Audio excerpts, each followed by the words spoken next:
ప్రస్తుతం హోమ్ యాక్సెసరీస్కి, షాపింగ్కి, ఫుడ్ కోసం అని చెప్పి సెపరేట్గా మనం షాపింగ్ చేస్తూ ఉంటాం కదా. ఇలా కాకుండా అన్నీ ఒకే చోట దొరికితే ఎంత బాగుంటుందో. దీనివల్ల అసలు మన టైం కూడా వేస్ట్ అవ్వదు. ఇలా మీ టైం అండ్ ఎనర్జీని సేవ్ చేయడానికి వచ్చేసింది వాల్యూ జోన్ హైపర్ మార్ట్. ఇక్కడ 365 డేస్ బోల్డ్ అని ఆఫర్లు. ఈ కార్యక్రమాన్ని సమర్పిస్తున్న వారు వాల్యూ జోన్ హైపర్ మార్ట్. నమస్కారం, వెల్కమ్ టు సుమన్ టీవీ. నేను గీతాంజలి. ప్రస్తుతం మనతో పాటు లలిత అమ్మవారి ఉపాసకురాలు లలిత పరివార్ అనేటువంటి ఒక సంఘాన్ని స్థాపించి ఎంతో మందికి లలితా సహస్రనామం అలాగే విష్ణు సహస్రనామాన్ని ఆన్లైన్లో ఉచితంగా నేర్పిస్తూ ఉన్నారు అరుణ పేరి అమ్మగారు. వారు ప్రస్తుతం మనతో పాటు ఉన్నారు, వారితో మాట్లాడదాం. అమ్మ నమస్కారం. నమస్తే అమ్మా. శ్రీమాత్రే నమః. శ్రీమాత్రే నమః. చాలా సంతోషం మా, మీరు నేర్పించినటువంటి లలితా సహస్రనామం ద్వారా ఎంతో మంది వారి జీవితాలు బాగుపడ్డాయని చెప్పడం నేను విన్నాను. మిరాకిల్స్ జరిగాయి చాలా మందికి. అయితే ఈ రోజుల్లో పరిస్థితులు చూస్తున్నాం కదా, ఆరోగ్యరీత్యా మాట్లాడుకుంటే పీసీఓడి అనేది ఒక పెద్ద ప్రాబ్లం అయి కూర్చుంది. పిల్లలకి, ఆడపిల్లలు మరీ ముఖ్యంగా కడుపులో ఇలా నీటి బుడగలు ఉన్నాయని గర్భాశయంలో అసలు ఎంత ప్రాబ్లం ఫేస్ చేస్తారంటే, డేట్ రాదు, 2-3 నెలల వరకు రాదు, కొంతమంది సంవత్సరాలు అయిపోతూ ఉంటాయి.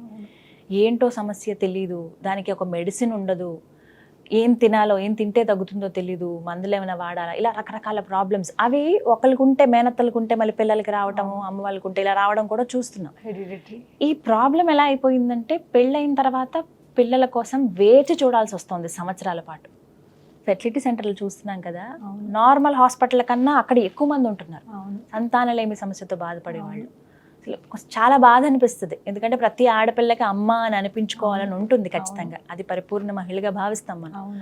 ఆ భాగ్యానికి నోచుకోలేకపోతున్నారు. అంటే ఎందుకు ఇలాంటి ప్రాబ్లమ్స్ ఇప్పుడు చూస్తాం? చాలా మంచిదమ్మా, నిజంగా ఇది కూడా సమాజంలో ఇప్పుడు చాలా ఎక్కువగా కనిపిస్తుంది, మనకి చాలా ఎక్కువగా కనిపిస్తుంది.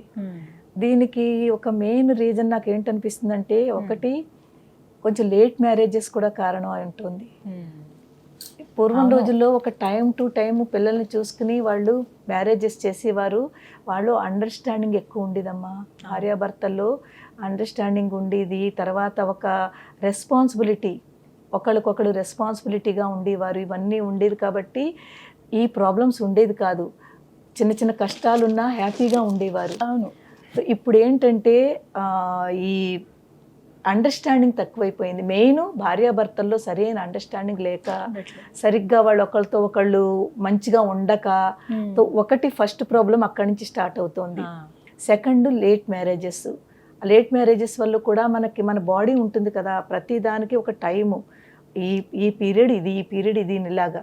సో దానివల్ల ఒకటి లేట్ మ్యారేజెస్, దాని తర్వాత మళ్ళీ వెయిట్ చేస్తారు ఒక 2 years, 3 years, 4 years. అంటే పెళ్ళయ్యాక మేము లైఫ్ ని ఎంజాయ్ చేయొద్దా, అప్పుడే పిల్లలా అనే వాళ్ళు కూడా ఉంటారు. పెళ్ళికి కూడా ఇలాగే ఇంకా మంచి అంటే ఎక్స్పెక్టేషన్. అక్కడ మనం ఏం తీసుకోవాలి, ఎక్స్పెక్టేషన్, ఓవర్ ఎక్స్పెక్టేషన్. అలా ఉంటేనే, అలా దొరికితేనే చేసుకుంటామని, దానివల్ల కొంచెం లేట్ మ్యారేజెస్ అవుతుంది. లేట్ మ్యారేజెస్ అయిన తర్వాత కూడా పిల్లల గురించి ఇంకా వెయిట్ చేస్తున్నారు, ఒక 2-3 years మేము ఎంజాయ్ చేయాలని. దీనివల్ల అంతా కూడాను మన ఈ రోజుల్లో ఈ మన తినే ఫుడ్ వల్ల కూడా మన శరీరంలో చాలా చేంజెస్ వచ్చాయమ్మా. సో ఈ వీటిలన్నింటికి కూడా అవన్నీ ఎఫెక్ట్ అంతా మన శరీరము, మన లోపల ఉన్న గర్భాశయంకి చాలా ఎఫెక్ట్ అవుతుంది, చాలా ఎఫెక్ట్ అవుతుంది. స్పెషల్లీ ఆడపిల్లలకి ఎఫెక్ట్ అవుతుంటే దీనికి కారణం కొంచెం హెల్దీగా ఉండి కొంచెం ఒళ్ళుగా ఉంటారు చూడండి, పాపం వాళ్ళు ఎక్కువ బాగా బాధపడుతున్నారు. ఒబిసిటీ. ఎక్కడికి వెళ్ళిన డాక్టర్లు అంటారు, ముందు మీరు వెయిట్ లూజ్ చేసుకోండి అమ్మా, తర్వాత ట్రీట్మెంట్ స్టార్ట్ చేద్దాం అంటారు. ఇది కూడా ఒక పెద్ద ప్రాబ్లము. ఇదంతాకి కారణం ఏమిటంటే మన ఖాన్పాన్, మన భోజనము. రెండోది మన దినచర్య కూడానమ్మా చాలా చేంజ్ అయిపోయిందమ్మా. ఒక ఎంత చక్కగా సిస్టమేటిక్ గా మనం చెయ్యాలో మనం అలా చేయటం లేదు. దానికి కారణం రాత్రి 12 గంట 2ంటికి పడుకుంటారు. నిజమమ్మా. 2ంటికి పడుకున్న తర్వాత పొద్దుటే మళ్ళీ 7, 8, 9, 10 రాదు. మీరు ఎక్కడ రాత్రి పడుకున్నారు, ఎక్కడ మీరు మార్నింగ్ లేచారు, మీ దినచర్య ఎక్కడి నుంచి స్టార్ట్ అవుతుంది? పూర్తి సూర్యుడు ఉదయించిన తర్వాత 2-3 గంటల తర్వాత ఏ టైంలో అయితే మనం పాజిటివిటీగా, మార్నింగ్ అంటే పూర్తి ఫుల్ పాజిటివ్ ఉంటుంది. మనకి ప్రకృతిలో నేచర్ని కనెక్ట్ చేసుకోవాలి. నేచర్లో మార్నింగ్ టైము ఫుల్ పాజిటివిటీ ఉంటుంది. మనం ఆ పొద్దుట చక్కగా 5 నుంచి 9 లోపల మనం అన్ని మంచి పనులన్నీ ఫ్రెష్గా ఉంటామమ్మా. ఆ ఫ్రెష్ టైంలో మనం ఎంత మంచిగా ఉండి ఎన్ని చేసుకుంటామో మన బాడీకి కూడా అది చాలా బాగా పనిచేస్తుంది. సో మనం లేచిందే 9-10 లేచామనుకోండి, దాని తర్వాత మన దినచర్య లేజీగా ఉంటాము, ఏదో చేస్తాము. సో ఇదంతా ఏంటవుతుందంటే మన బాడీ ఆ సెట్ అంతా కూడా పూర్తి డిస్టర్బ్ అయిపోతుంది. దానివల్ల ఈ ప్రాబ్లమ్స్ వస్తున్నాయి.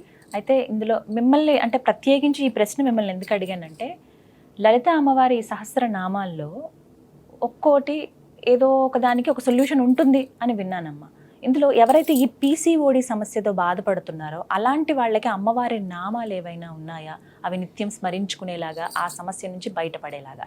ఉందమ్మా, నిజంగా తప్పకుండా ఉంది. చాలా మంచి నామం ఉంది. అంటే ఒక మంచి పాజిటివిటీ తీసుకొచ్చి ఆ నామం చదువుకున్న తర్వాత మనలో ఒక మాతృత్వం అనేది ఒకటి స్టార్ట్ అవుతుంది. ఆ నామం చదివిన తర్వాత ఎలాంటి వాళ్ళైనా ఇంకా మాకు వద్దు అనుకున్న వాళ్ళల్లో కూడా ఒక మాతృత్వం పెరుగుతుంది. నేను అమ్మ అవ్వాలి అని ఒక మాతృత్వం పెరిగే ఒక మంచి శ్లోకం ఉంది. 15వ శ్లోకం చూడండి. స్తన భారదళన్ మధ్య పట్ట బంధవళిత్రయా. 15వ లైన్. 15వ శ్లోకంలో 2వ లైన్. పట్ట బంధ వళిత్రయాయై నమః. లాస్ట్ లో ఏ నమః. స్తన భార దళన్ మధ్య పట్టబంధవళిత్రయాయై నమః. కరెక్ట్.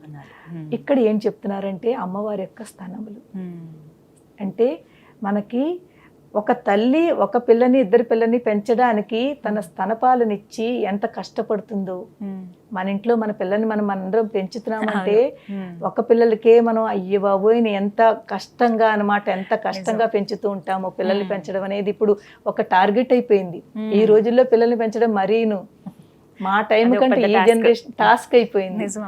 అయ్యో ఎంత కష్టపడుతున్నాము అంటారు. తో ఒక తల్లి తన ఒక పిల్ల, ఇద్దరు పిల్లల్ని పెంచడానికి తన తల్లి పాలు ఇచ్చుకుని ఆ పిల్లల్ని ఎంత బాగా పెంచుకుంటుందో, ప్రేమిస్తుందో, అటువంటి ఆ పైనున్న అమ్మ ఈ పూర్తి సృష్టిని పెంచాలి. ఈ సృష్టిలో ఉన్న ప్రతి వాళ్ళని, ప్రతి జీవరాశుల్ని కూడా ఆవిడ చూసుకోవాలి ఒక అమ్మగా. అలాంటి అమ్మ యొక్క స్థనములు చాలా పెద్దగా ఉంటాయి. అంటే ఎంత సృష్టిని పెంచాలి, అందరినీ ప్రేమతో పెంచాలి. ఇక్కడ ప్రేమ అనేది తీసుకోవాలి. అమ్మ యొక్క ప్రేమ, అమ్మ యొక్క ప్రేమ అంతా ఇక్కడుంది, గుండెల్లో ఉంది, స్థనముల్లో ఉంది. అలాంటి ప్రేమ తను చూపిస్తూ తన పిల్లలందరినీ ఎంతో బాగా పెంచుకుంటోంది. ఎప్పుడైతే ఈ శ్లోకం మనం చదువుతామో మనలో ఒక అమ్మ తత్వం అనేది, ఆ అమ్మ అవ్వాలి అనే ఒక మంచి కోరిక కలుగుతుంది. మళ్ళీ పాజిటివ్ థాట్. ప్రతి దానికి కూడానమ్మా మన థాట్సే. మన థాట్స్ ని మనం ఎంత బాగా ఉంచుకుంటామో మనకు అదంత బాగా వర్క్ అవుతుంది. అంటే సంతాన లేమితో ఎవరైతే బాధపడుతున్నారో వాళ్ళకి ఈ శ్లోకం, ఈ మంత్రం చాలా బాగా పనిచేస్తుంది. ఎన్నిసార్లు పఠించాలమ్మా? ఇది కూడా మినిమం 11 times రోజు పఠించాలి. మినిమం 11 times, కానీ మాక్సిమం మీరు ఎంత చేస్తే మీకు అంత మంచిది. చాలా మంది మాకు త్వరలోనే కావాలి అనుకున్న వాళ్ళు మీరు ఎక్కువ చెయ్యండి. కానీ దానికి కూడా నియమం ఒకటే ఉంటుంది, భక్తి, శ్రద్ధ, నమ్మకం. నేనైతే ఇదే చెప్తాను.